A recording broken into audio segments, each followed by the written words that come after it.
先打开 Sutra of the Medicine Buddha, translated from Sanskrit into Chinese 没分 by the 屏 Tang Dynasty Tripitaka master 是 Suinsang, 是 translated into English by 等 Min 会儿咯 Tan and P.D. Lee, 2001. Edit Sutra of the Medicine Buddha, translated from Sanskrit into Chinese by the Tang Dynasty Tripitaka master Suinsang, translated into English by Min Tan and P.D. Lee, 2001. Edited in blue by Daisy Spirit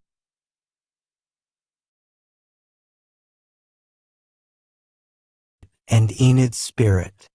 According to the instructions of the kind mentor Benny Spirit, of Buddha's practice incorporated in June 2024.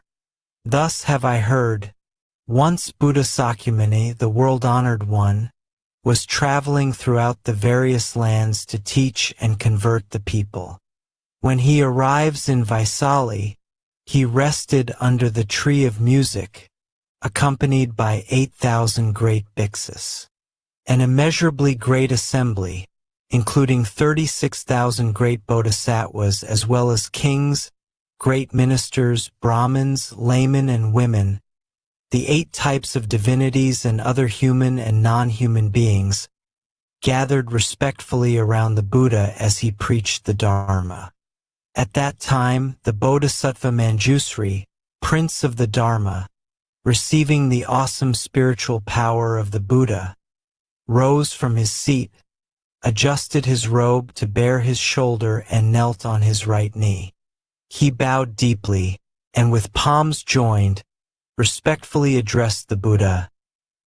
World-honored one, may I please request you to explain the various names and titles, the great, past vows and the superlative virtues of the Buddhas, so that those who are listening to you will be freed of karmic obstructions, while in the future, sentient beings in the Dharma semblance age will also derive great benefit and joy. The Buddha praised the Bodhisattva Manjusri, saying, "Excellent, excellent Manjusri, out of great compassion, you have urged me to explain the names and titles, merits and virtues and past vows of the Buddhas, in order to liberate those who are bound by karmic obstructions and bring benefits, peace and joy to all sentient beings in the Dharma semblance age. Now, listen attentively and reflect very carefully upon what I am about to say." The Bodhisattva Manjusri replied, "So be it, world-honored one. We will joyfully listen to whatever you wish to teach." The Buddha then said to the Bodhisattva Manjusri, "East of this world, past countless Buddha lands more numerous than the grains of sand in 10 Ganges rivers, there exists a world called pure lapis lazuli. The Buddha of that world is called the Medicine Buddha Lapis Lazuli Radiance Tathagata, Arhat, the perfectly enlightened, perfect in mind and deed, well gone, knower of the world, unsurpassed being, tamer, teacher of gods and men, Buddha, world-honored one." Manjusri, when the world-honored Medicine Buddha was treading the Bodhisattva path, he solemnly made 12 great vows to grant sentient beings whatever they desired. First great vow. I vow that in a future life, when I have attained supreme, perfect enlightenment, brilliant rays will shine forth from my body, illuminating infinite, countless, boundless realms. This body will be adorned with the 32 marks of greatness and 80 auspicious characteristics. Furthermore, I will enable all sentient beings to become just like me. Second great vow. I vow that in a future life, when I have attained supreme enlightenment, my body, inside and out, will radiate far and wide the clarity and flawless purity of lapis lazuli. This body will be adorned with superlative virtues and dwell peacefully in the midst of a web of light more magnificent than the sun or moon. The light will awaken the minds of all beings dwelling in darkness, enabling them to engage in their pursuits according to their wishes. Third Great Vow. I vow that in a future life, when I have attained supreme enlightenment, I will, with infinite wisdom and skillful means, provide all sentient beings with an inexhaustible quantity of goods to meet their material needs. They will never want for anything. Fourth Great Vow. I vow that in a future life, when I have attained supreme enlightenment, I will set all who follow heretical ways upon the path to enlightenment. Likewise, I will set those who follow the Sravaka and Pratika Buddha ways onto the Mahayana path. Fifth Great Vow. I vow that in a future life, when I have attained supreme enlightenment, I will help all the countless sentient beings who cultivate the path of morality in accordance with my Dharma to observe the rules of conduct, precepts, to perfection, in conformity with the three root precepts. Even those guilty of disparaging or violating the precepts will regain their purity upon hearing my name and avoid descending upon the evil paths. Sixth Great Vow. I vow that in a future life, when I have attained supreme enlightenment, sentient beings with imperfect bodies, whose senses are deficient, who are ugly, stupid, blind, deaf, mute, crippled, hunchbacked, leprous, insane, or suffering from various other illnesses will, upon hearing my name, acquire well-formed bodies, endowed with intelligence, with all senses intact. They will be free of illness and suffering. Seventh Great Vow. I vow that in a future life, when I have attained supreme enlightenment, sentient beings afflicted with various illnesses, with no one to help them, nowhere to turn, no physicians, no medicine, no family, no home, who are destitute and miserable will, as soon as my name passes through their ears, be relieved of all their illnesses. With mind and body peaceful and contented, they will enjoy home, family, and property in abundance, and eventually realize unsurpassed supreme enlightenment. Eighth Great Vow. I vow that in a future life, when I have attained supreme enlightenment, those women who are extremely disgusted with the 100 afflictions that befall women and wish to abandon their female form, will, upon hearing my name, all be reborn as men. They will be endowed with characteristics of Buddhas and eventually realize unsurpassed supreme enlightenment. Ninth Great Vow. I vow that in a future life, when I have attained supreme enlightenment, I will help all sentient beings escape from the demon's net and free themselves from the bonds of heretical paths.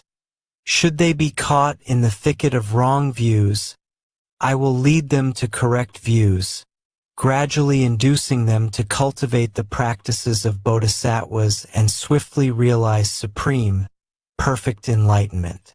10th Great Vow. I vow that in a future life, when I have attained supreme enlightenment, those sentient beings who are shackled, beaten, imprisoned, condemned to death or otherwise subjected to countless miseries and humiliations by royal decree, and who are suffering in body and mind from this oppression, need only hear my name to be freed from all these afflictions, thanks to the awesome power of my merits and virtues. 11th Great Vow. I vow that in a future life, when I have attained supreme enlightenment, if sentient beings who are tormented by hunger and thirst, to the point of creating evil karma in their attempts to survive, should succeed in hearing my name, recite it single-mindedly and hold fast to it, I will first satisfy them with the most exquisite food and drink. Ultimately, It is through the flavor of the Dharma that I will establish them in the realm of peace and happiness. 12th Great Vow.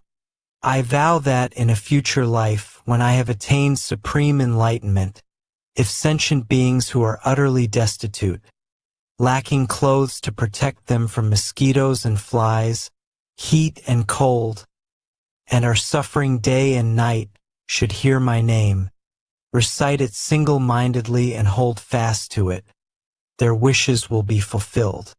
They will immediately receive all manner of exquisite clothing, precious adornments, flower garlands and incense powder, and will enjoy music and entertainment to their heart's content. Manjusri, these are the 12 sublime vows made by the world-honored medicine Buddha Lapis Lazuli Radiance Tathagata, Arhat, the perfectly enlightened, when he was cultivating the Bodhisattva path. Manjusri, as to these great vows made by the medicine Buddha while he was following the Bodhisattva path, as well as the merits, virtues, and adornments of his Buddha land, I cannot possibly describe them all, not even if I were to speak for an aeon or more. However, this Buddha land is utterly pure. You will find no women, no evil paths, nor even cries of suffering there. In this land, the ground is made of lapis lazuli, the boundaries are demarcated with golden cords, the towns, towers, palaces, pavilions, as well as the balconies, windows, and draperies are all made of the 7 treasures. The merits, virtues, and adornments of this realm are identical to those of Amitabha Buddha's pure land in the West. In this land dwell 2 great Bodhisattvas, universal solar radiance and universal lunar radiance. Among the countless Bodhisattvas, they are the leaders. Each in turn will succeed the medicine Buddha and succeed to his true Dharma treasury. For these reasons, Manjusri, all devout men and women should vow to be born in this land. Buddha Sakyamuni then told the Bodhisattva Manjusri, there are sentient beings who cannot tell right from wrong. They are greedy and mean, do not practice charity, and do not understand the rewards of generosity. They are ignorant and unintelligent. Lacking the foundations of faith, they amass riches which they assiduously hoard. Whenever they come across anyone seeking charity, they become annoyed. If forced to give, they feel as much pain and regret as if they were parting with their own flesh. Moreover, there are also countless sentient beings who are miserly and avaricious. They spend time amassing wealth, while not daring to spend it even on themselves, let alone on parents, spouse, children, servants, or beggars. Upon their death, these stingy persons will descend onto the paths of hungry ghosts or animality. However, even though they may suffer such a fate, if in a previous existence in the human realm they happen to hear the name of the medicine Buddha, and now recall and recite his name even briefly, they will immediately vanish from the evil paths to be born once more among humans. However, they will remember their stay on the evil paths and, dreading their past suffering, will cease to wallow in worldly pleasures. They will gladly practice charity themselves, praise others who do so, and will no longer be stingy. Eventually, they will even be able to donate their head, eyes, limbs, blood, flesh, or other parts of their bodies to those who need them, not to mention mere material possessions. Moreover, Manjusri, there are sentient beings who have accepted the teachings of the Tathagata but have violated the precepts, moral rules, or they have not violated the precepts but have broken the regulations. Or else, while they have violated neither the precepts nor the regulations, they have disparaged right views. Or they have not disparaged right views but have abandoned extensive study of the Dharma and thus cannot explain the profound meaning of the sutras preached by the Buddha. Or else, although they may be learned, they have grown conceited. Because conceit clouds the mind, they believe that they are in the right and others are in the wrong. Therefore, they deprecate the correct Dharma and ally themselves with demons. Such deluded persons not only follow wrong views themselves, they also lead countless other sentient beings into the same great pitfall. These sentient beings are bound to wander endlessly on the paths of hell, animality, and hungry ghosts. Yet, if they should succeed in hearing the name of the Medicine Buddha, they will abandon their evil conduct forthwith to cultivate wholesome ways, and thus avoid descending upon the evil paths. Even those who cannot abandon evil practices or cultivate wholesome teachings, and thus descend onto the evil paths, can still benefit from the awesome power of the Medicine Buddha's past vows. If through this power they should hear his name even briefly, their lives on the evil paths will end and they will be born again in the human realm. They will hold correct views, diligently pursue their practice and tame their minds. They will then be able to abandon the home life to become monks or nuns. They will uphold and study the Dharma of the Tathagatas rather than disparaging and violating it. With correct views and extensive study, they will fathom the extremely profound meaning of the teachings, abandon all conceit and cease to disparage the correct Dharma. They will no longer have demons as companions, but will gradually cultivate the practices of Bodhisattvas and swiftly perfect them.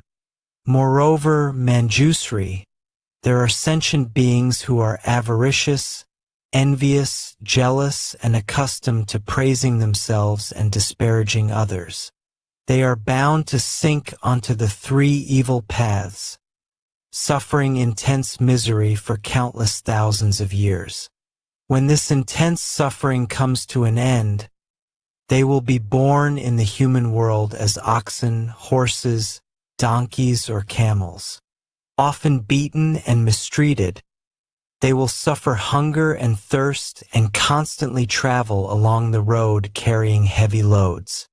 If they succeed in returning as human beings, they will be among the poor and lowly, always serving others, constantly receiving orders, never being free.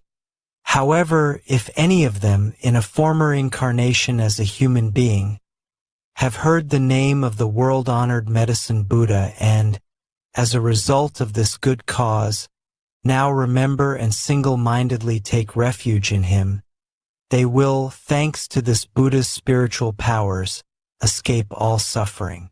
Their senses will be sharp and they will be wise and learned, constantly seeking the supreme teachings and meeting with Buddhas or Bodhisattvas. They will break forever through Mara's net, smash the shell of delusion, dry up the river of afflictions, and thus escape all the worry and suffering of birth, old age, disease, and death. Moreover, Manjusri, there are sentient beings who love to quarrel, create schisms, and engage in legal disputes. They constantly make themselves and others suffer, creating and increasing all kinds of evil karma with body, speech, and mind. They plot against one another without mercy, while invoking the spirits of mountains, forests, trees, and tombs. They kill sentient beings and use their flesh and blood to propitiate the Yaksa and Rakshasa demons. They may take advantage of various evil or deviant methods to harm others. However, if the victims succeed in hearing the name of the Medicine Buddha, none of these evil practices can harm them. Moreover, everyone concerned will develop compassionate minds, endeavoring to benefit and bring peace and joy to others. They will abandon their harmful thoughts and their angry, spiteful minds, and all parties will be happy and satisfied with what they have. They will cease to encroach upon others, but will instead seek to benefit one another. Moreover, Manjusri, within the fourfold assembly of bhiksus, bhiksunis, upasakas, and upasikas, as well as among other men and women of pure faith, there are those who are able to adhere to the 8 precepts for a full year or for 3 months a year, dedicating these good roots toward rebirth in the Western Pure Land of Amitabha, the Buddha of infinite life, so as to listen to the correct Dharma. If their rebirth in the Pure Land is still uncertain, but they hear the name of the world-honored Medicine Buddha, then, at the time of death, 8 great Bodhisattvas, namely Manjusri, Avalokitesvara, Mahasthammaprapta, Akshayamati, Ratnakandana, Vaishajyaraja, Vaishajyasamudgata, and Maitreya will traverse space and descend to show them the way. They will thereupon be reborn spontaneously in jeweled flowers of many hues. Moreover, there are those who are born in the celestial realms, thanks to hearing the name of the Medicine Buddha. Despite their birth in the celestial realms, their good roots are still not exhausted, and thus they will not be born again on the evil paths. When their lifespan in the celestial realms comes to an end, they may return to the human world as wheel-turning kings, ruling over the 4 continents around Mount Sumeru. With awesome virtues and ease, they will set countless hundreds of thousands of sentient beings onto the path of the 10 virtues. Or else, such persons may be born as Kshatriyas, the military ruling class, or Brahmins or laymen of great families, with abundant wealth and overflowing granaries and storehouses. They will be endowed with noble features, numerous family members and retainers, as well as intelligence, wisdom, bravery, vigor, and the imposing demeanor of a great hero. Likewise, if there is any woman who hears and single-mindedly holds fast to the name of the Medicine Buddha, she will never again be born in female form. Manjusri, after the Medicine Buddha attained Supreme Enlightenment, he realized, by virtue of his past vows, that sentient beings endured various diseases. Some were the targets of black magic or various poisons, while others suffered short lives or untimely death. At that time, seeking to put an end to these miseries and fulfill the desires of sentient beings, he entered a samadhi called eliminating all the suffering and afflictions of sentient beings. Once he entered that samadhi, a brilliant light shone forth from his ana as he uttered a great tharni. Namo Bhagavate Vaishajaya Guru Vedurya Prabharjaya Tathagataya. Art hate Samyak Sambadhaya Tadayatha. Om Baishaji Baishaji Baishajya Samadgate Svaha.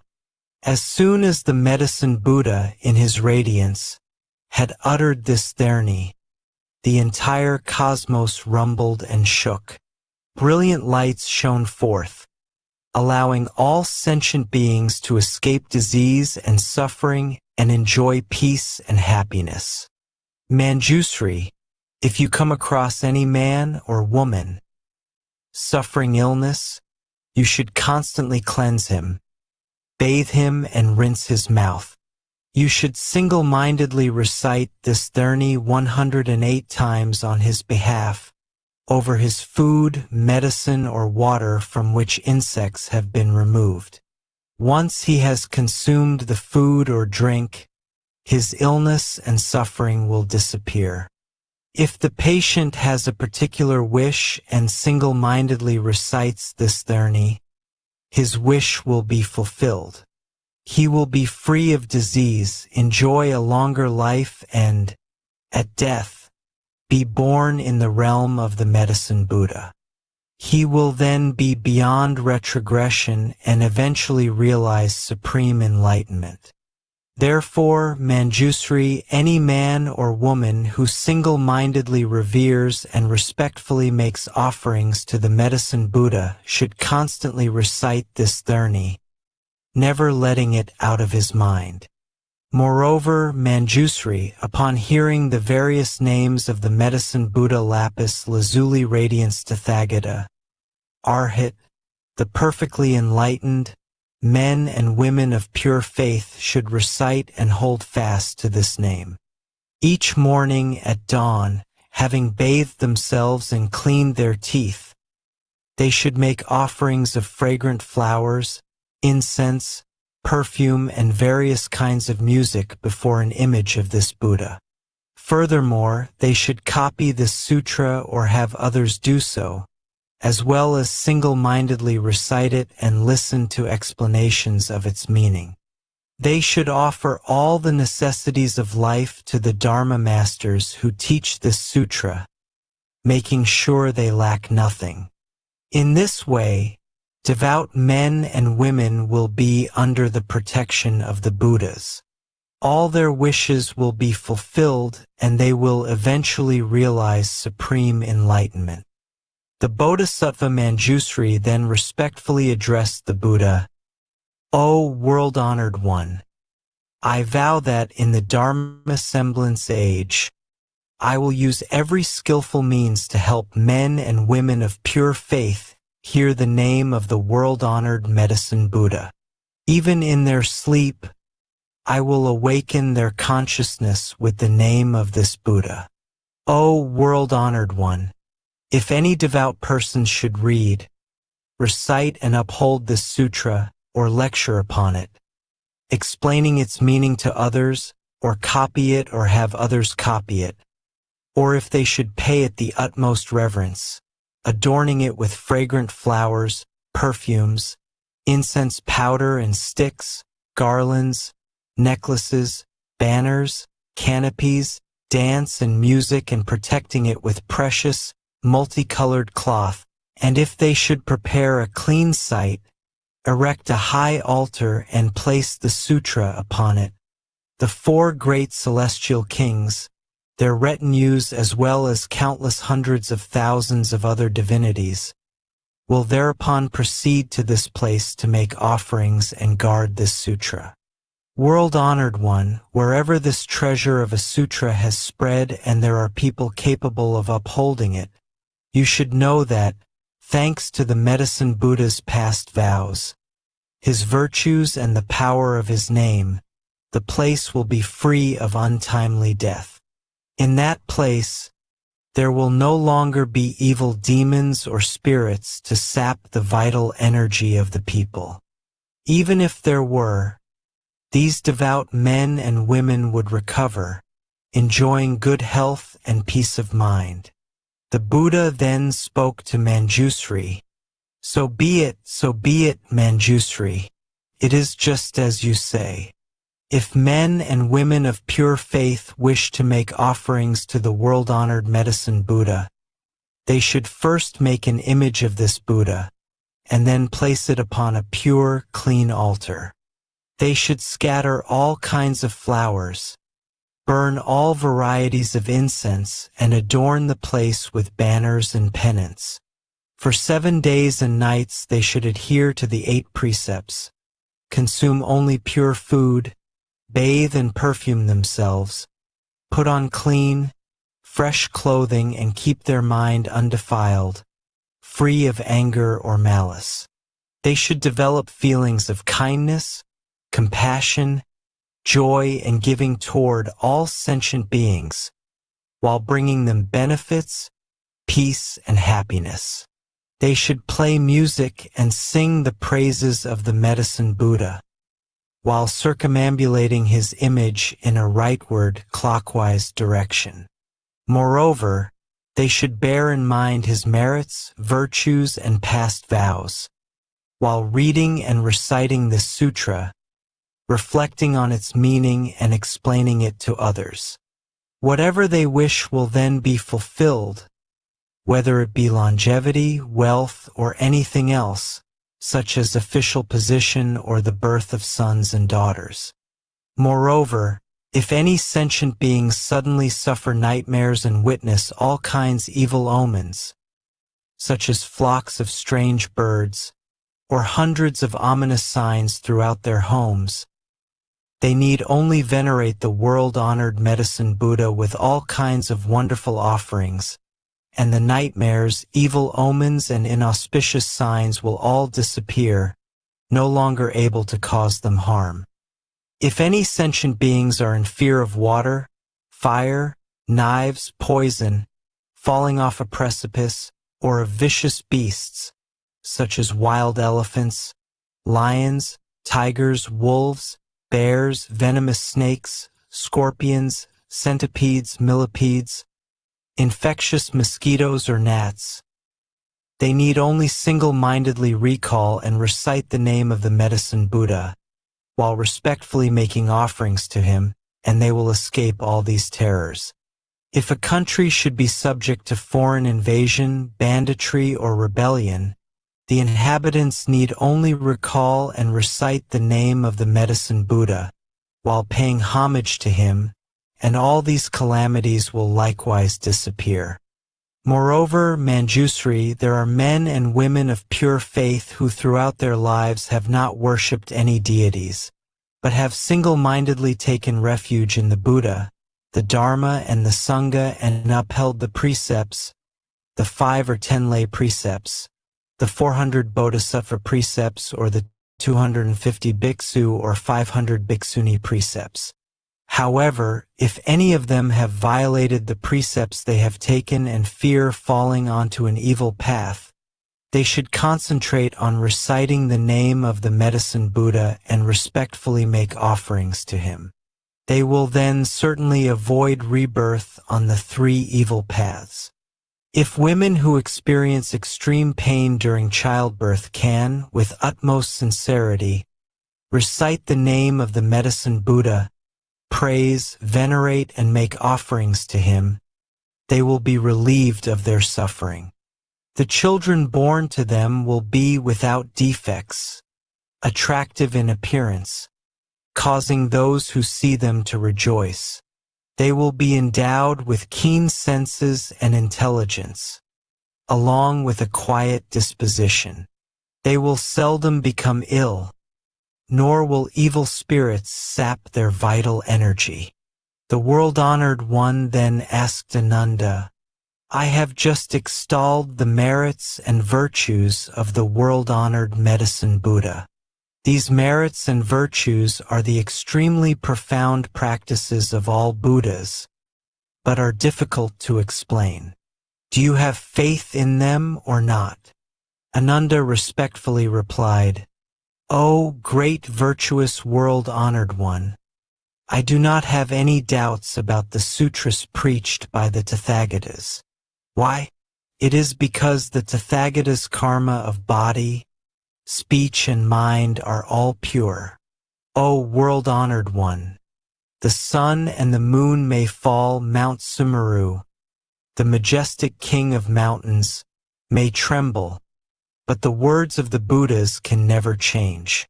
O world-honored one, some sentient beings, whose roots of faith are deficient, may hear of the sublime practices of the Buddhas and think, how can we obtain these merits, virtues, and great advantages just by reciting the name of the Medicine Buddha alone?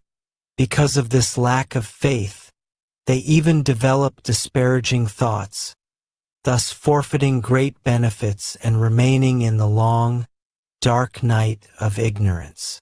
They descend onto the evil paths, revolving along them without end. The Buddha then said to Ananda, if these sentient beings should hear the name of the world-honored Medicine Buddha, single-mindedly recite and hold fast to it without harboring doubts, then it will be impossible for them to sink onto the evil paths. O Ananda, these extremely profound practices of the Buddhas are difficult to believe in, difficult to understand. Yet you are now able to accept them. You should realize that this is all due to the awesome power of the Tathagatas. O Ananda, even the Sravakas, Prataka Buddhas, and Bodhisattvas who have not reached the 10 grounds, stages, cannot understand and believe in this truth. Only the Bodhisattvas who are one lifetime away from Buddhahood can. O Ananda, a human rebirth is difficult to achieve. However, to believe in, respect, and honor the Triple Jewel is even more difficult. To hear the name of the world-honored Medicine Buddha is more difficult still. O Ananda, the Medicine Buddha has cultivated countless bodhisattva practices, employed countless skillful means, and made countless far-reaching vows. If I were to take an aeon or more to recount them, the aeon would come to an end before I could exhaustively describe all these wonderful practices, vows, and skillful means. At that time, a great bodhisattva in the assembly, named Salvation, arose from his seat, adjusted his robe to bare his right shoulder, knelt on his right knee, bowed, and, with palms joined, respectfully addressed the Buddha. O great virtuous world-honored one, in the Dharma semblance age, there will be sentient beings who suffer numerous calamities, and are always sick and emaciated, unable to eat or drink, their throats dry and lips parched, their eyes seeing darkness everywhere. As the signs of death appear, they are surrounded by parents, family, friends, and the ones who master the wonderful Dharma weeping and lamenting. As such a patient lies in bed, he sees the messengers of Yama arrive to lead his consciousness before this king of justice. Now, all sentient beings have inborn spirits who record everything they do, both their transgressions and their merits. These spirits then present the patient's entire record to King Yama. At that time, the king questions the dying person and tabulates his good and bad karma before deciding upon his fate. If, at that point, the relatives and the ones who are proficient in wonderful dharma of the patient are able to take refuge in the world-honored Medicine Buddha on his behalf, invite monks and nuns to recite this sutra, light 7-tiered lamps, and hang multicolored longevity banners, his consciousness may return then and there, and he will see himself clearly as though in a dream. Or else, after 7, 21, 35, or 49 days, when his consciousness returns, as if awakening from a dream, he will recall his good and bad karma and the consequences thereof. Having personally witnessed the consequences of karma, he will never again create evil karma, even if his life is in danger. Therefore, men and women of pure faith should uphold the name of the Medicine Buddha, venerate and make offerings to him according to their means. Ananda then asked the Bodhisattva Salvation, "Good man, how should we venerate and make offerings to the world-honored Medicine Buddha, and how should we make the longevity penance and lamps?" The Bodhisattva Salvation replied, "Virtuous one, in order to help the patient recover, you should adhere to the 8 precepts for 7 days and 7 nights, make offerings of food, drink, and other necessities to a group of monks and nuns in accordance with your means, pay homage and respectfully make offerings to the world-honored Medicine Buddha 6 times a day and recite this sutra 49 times. You should light 49 lamps, make 7 images of the Medicine Buddha and place 7 lamps, each as large as a cartwheel, before each image, letting them burn continuously for 49 days and nights. You should also make multicolored banners, 49 hand lengths long. Furthermore, you should release 49 species of animals, thus sparing their lives. The patient may then escape danger and will not be under the sway of evil demons, nor subject to untimely death.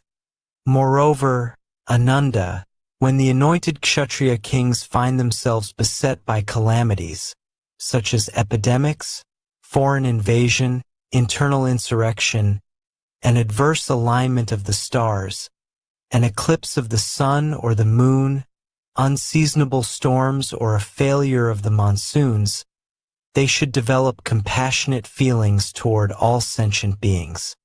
They should also pardon prisoners and make offerings to the world-honored Medicine Buddha in accordance with the rites described earlier. Thanks to these good roots and the power of the Medicine Buddha's past vows, peace and stability will immediately return to the affected countries. The rains and winds will be favorable. Crops will be ripe on time, and everyone will be healthy and happy. The country will be free of evil yakshas out to harm the populace. All the evil omens will immediately disappear, and these anointed Kshatriya kings will enjoy greater longevity and vitality, finer appearance, as well as greater health and freedom than ever before.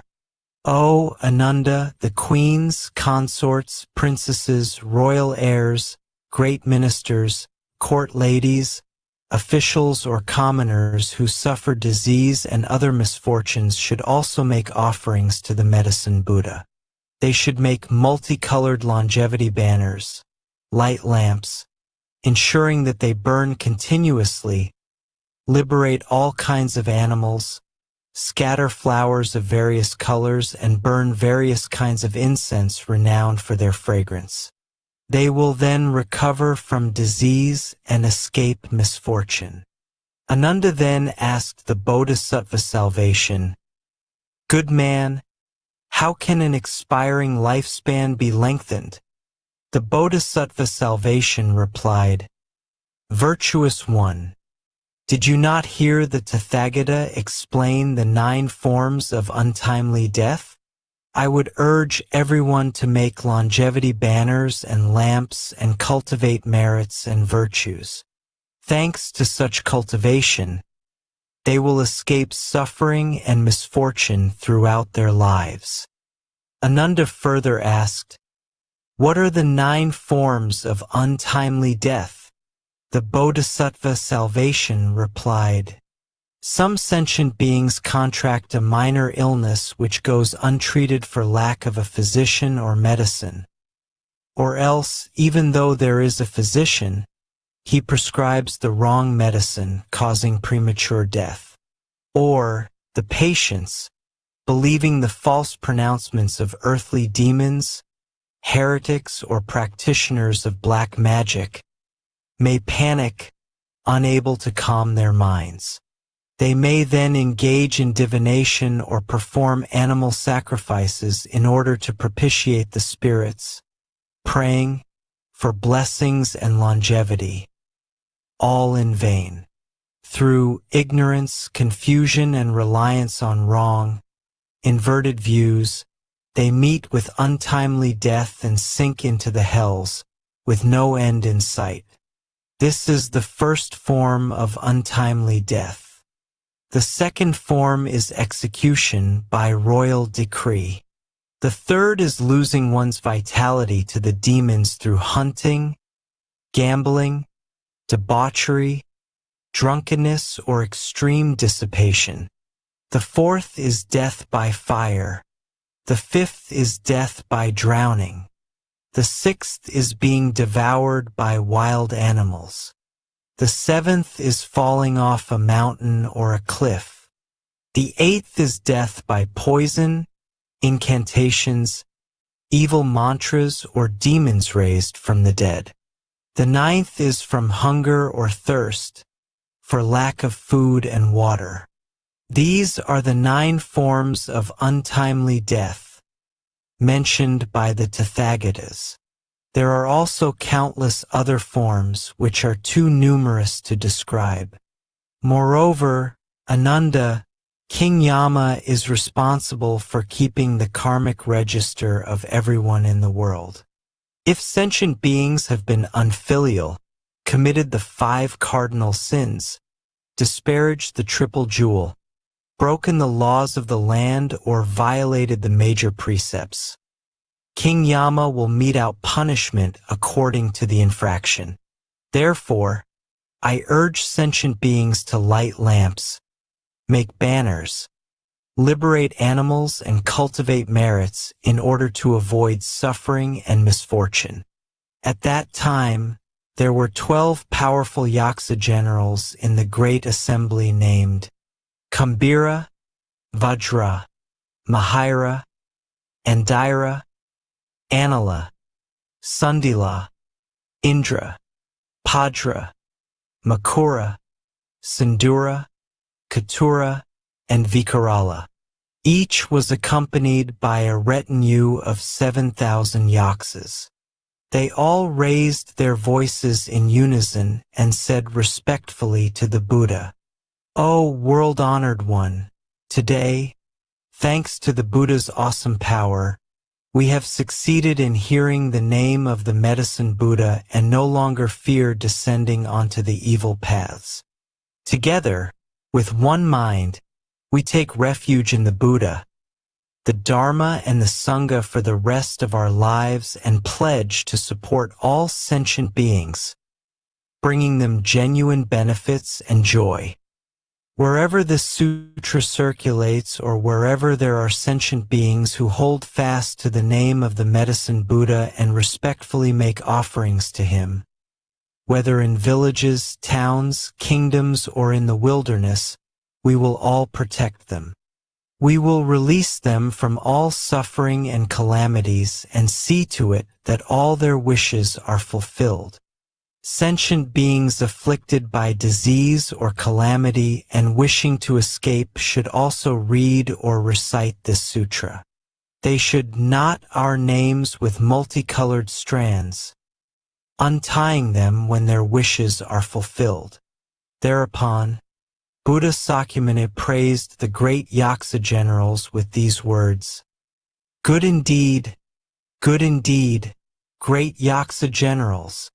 Those of you who wish to repay the benevolence and the virtues of the world-honored Medicine Buddha should always benefit and bring joy to all sentient beings in this way." Ananda then asked the Buddha, "World-honored one, what should we call this teaching, and how should we adhere to it and put it into practice?" Buddha Sakyamuni replied to Ananda, "This teaching is called the past vows, merits, and virtues of the Medicine Buddha, or the Dharni of the vows of the 12 Yaksa generals to benefit sentient beings or eradicating of all karmic obstacles. You should uphold it as such." When Buddha Sakyamuni finished speaking, the great Bodhisattvas, as well as the great Sravakas, kings, ministers, Brahmins, laypersons, Devas, Nagas, Yaksas, Gandharvas, Asuras, Garudas, Kinnaras, Maharagas, and other human and non-human beings all rejoiced at the Buddha's words. They faithfully accepted them and put them into practice. Sutra of the Medicine Buddha Lapis Lazuli Radiance Tathagata. His past vows, merits, and virtues. Homage to the Medicine Buddha's great assembly of Buddhas and Bodhisattvas.